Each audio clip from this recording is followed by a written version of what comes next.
क्या आप जानते हैं नर्मदा नदी उल्टी क्यों बहती है? और नर्मदा नदी सभी पवित्र नदियों में से एक नदी मानी जाती है। नर्मदा नदी के उल्टी बहने के पीछे एक पौराणिक कथा भी है, साथ में कुछ वैज्ञानिक रीजन भी है। पौराणिक कथा के मुताबिक नर्मदा राजा मेखल की बेटी थी और नर्मदा की शादी सोनभद्र से तय हुआ था। लेकिन शादी के कुछ दिन पहले नर्मदा को पता चला कि सोनभद्र उनकी दासी को पसंद करता है।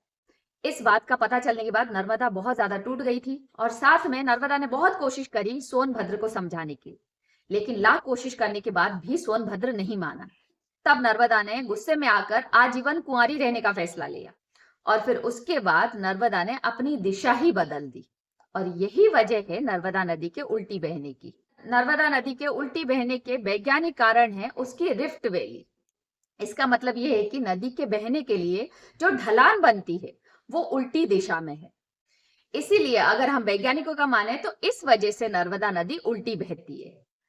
इसीलिए नर्मदा नदी भारत की इकलौती ऐसी नदी है जो उल्टी बहती है।